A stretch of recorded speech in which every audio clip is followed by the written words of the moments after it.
Thomas Anderson has spent the last 20 years living out the fact that he created The Matrix, the most revolutionary video game trilogy of all time.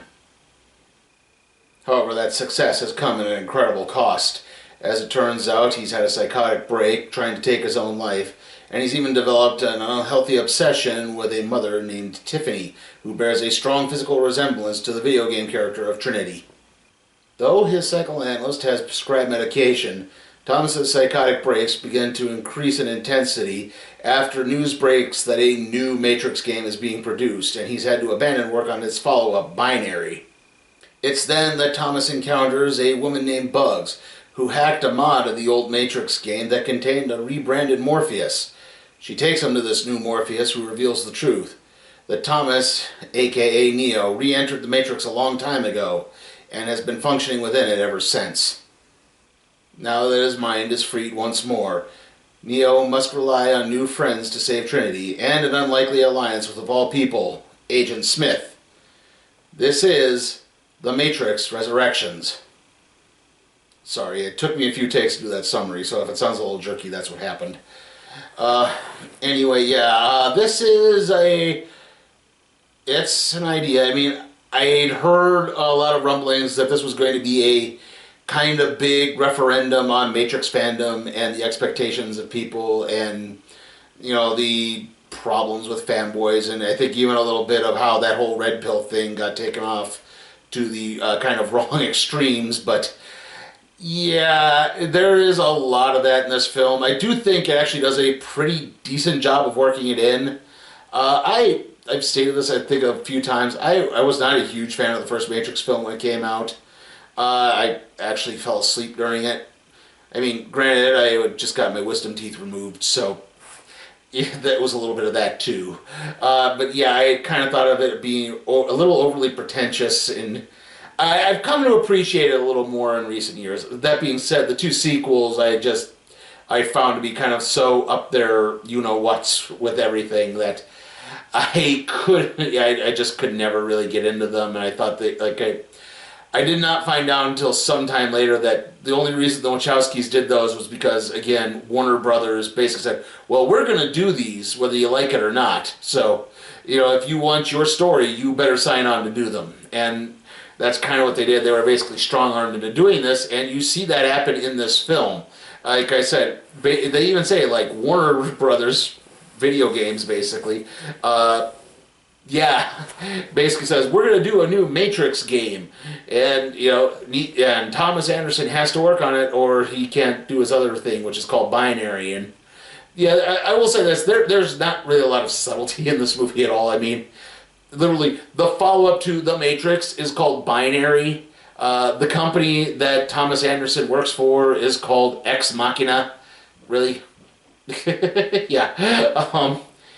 And, it turns out that, kind of as this is happening, his business partner is taking a lot of the mannerisms of Agent Smith, and the psychoanalyst that Thomas has been visiting has basically said, well, yeah, of course, you based Agent Smith on your business partner because he's so ruthless and cold.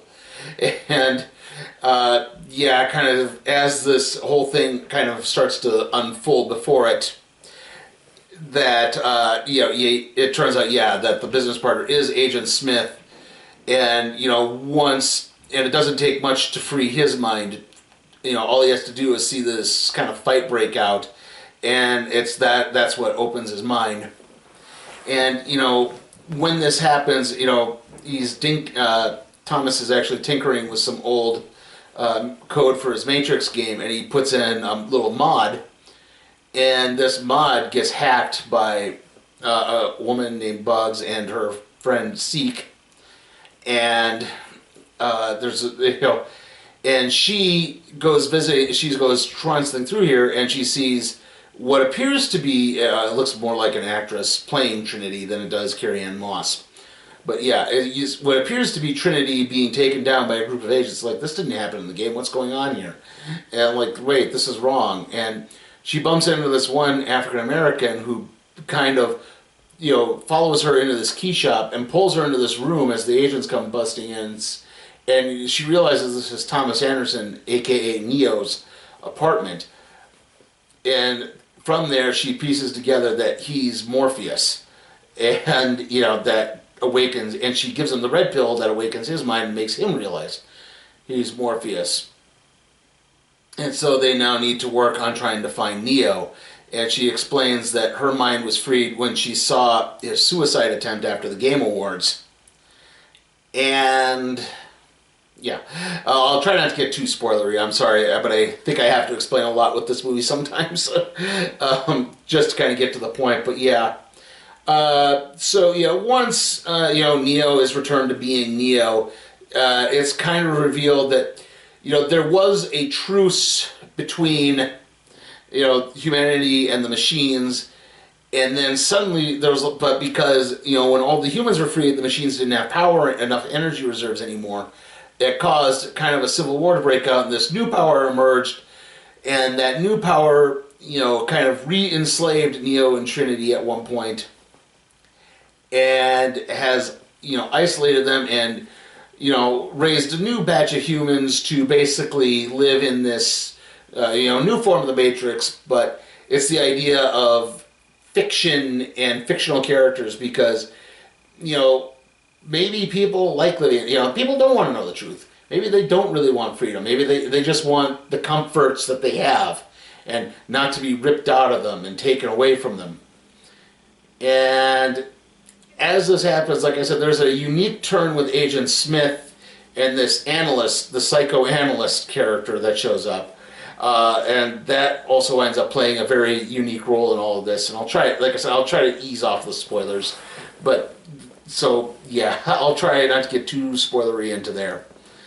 But, yeah, it takes a long time for and I guess I should explain what was happening with Trinity. She's now known as Tiffany, because I guess that was her ordinary name, I'm not sure. But, she's married, she has kids, but she frequents this coffee shop that Thomas often hangs out in. And the two, and one of Thomas's assistant programmers introduces him, and it just piques her interest enough to start looking at this game. And she realizes, wow, this one character really looks like me, and I've had dreams about this motorcycle. And she starts piecing things together, like, we shouldn't. And she's in this kind of weird, ether that throughout most of the film of, I know you, but I shouldn't know you. I don't understand how it is I know you.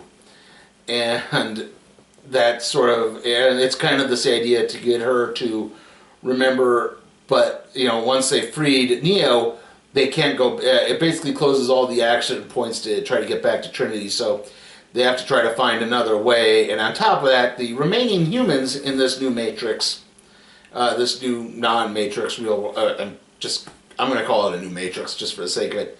The freed humans. There's a new city called Io, which is run by Niobe, Jada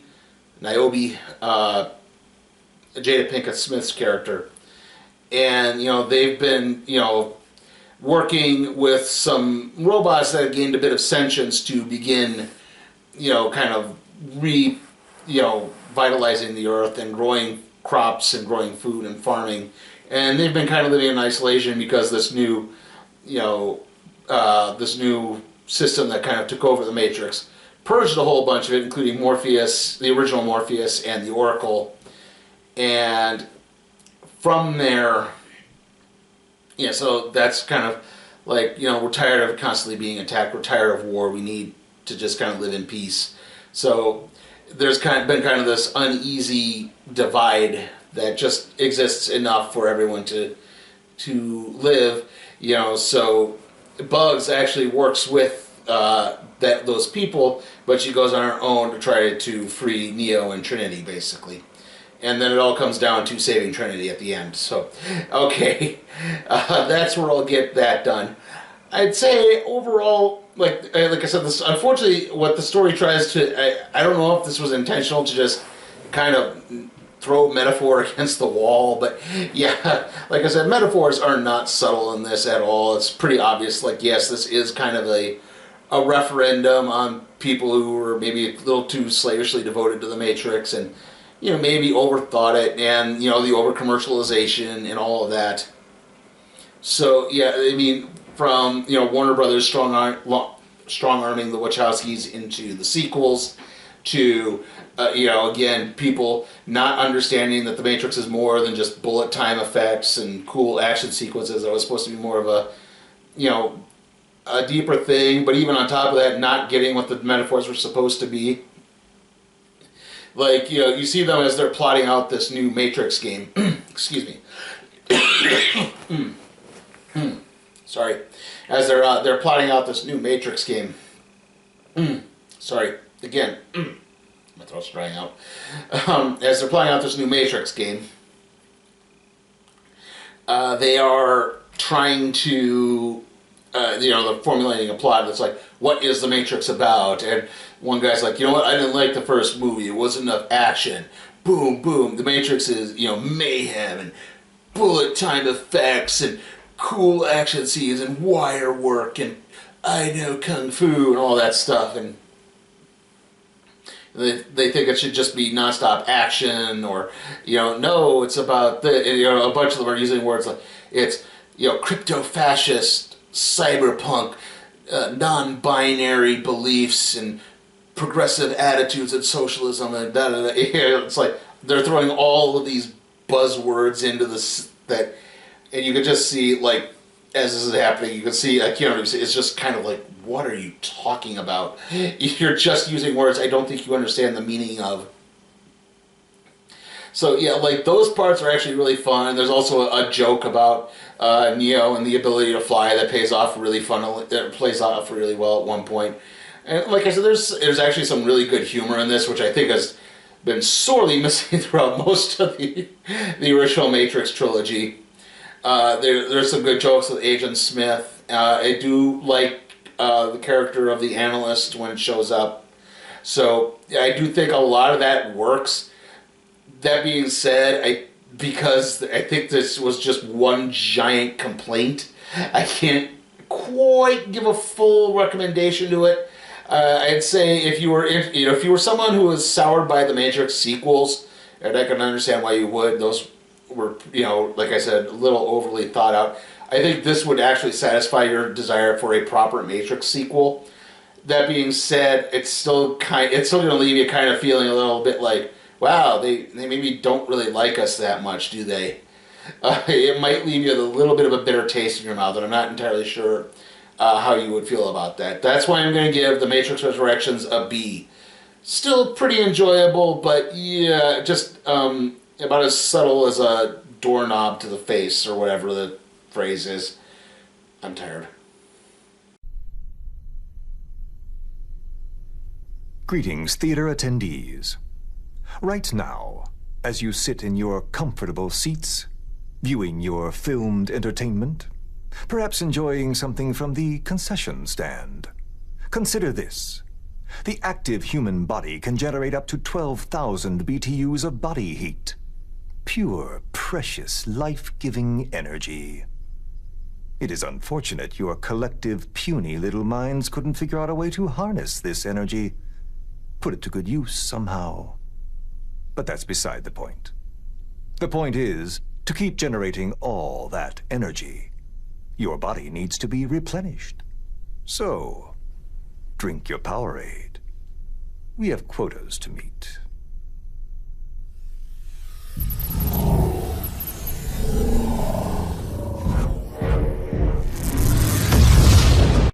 Okay, trailer time, and, well, we had kind of the same amount of trailers again, or at least the same types of trailers. We had 355 again, we had Scream 5 again, then we had Jackass Forever, a movie I honestly thought came out, or I thought it went to streaming or something, like, it didn't go to, like, Paramount Plus.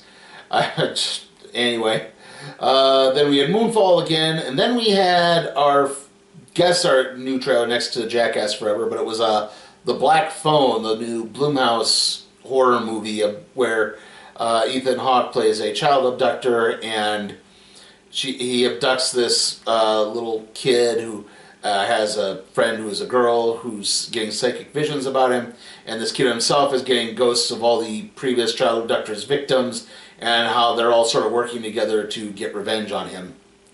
And then we ended on Morbius again, so yeah. Nothing too spectacular. So yeah, that wraps up the trailers. And okay, so the next video is definitely going to be the full season or series of Hawkeye recap and review, or the remaining episodes. I have not seen episode 6. I have not seen the finale yet. I've been busy, and I'm going to continue to be busy. I'm angling to get that up on Sunday as soon as I can. I'll try to get that done. Hopefully I can.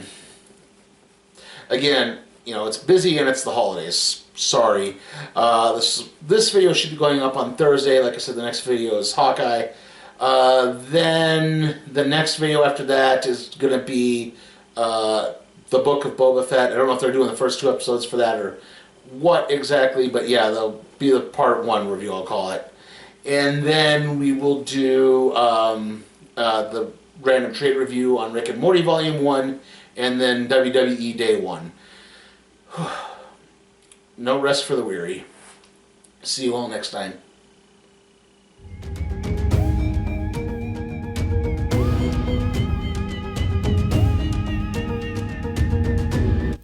Hey guys, remember, you can help support my channel at patreon.com/sleepytimeforcat productions, where you can help request a movie, even if it's something like, say, Sonic the Hedgehog or the next Purge film. I'll review it.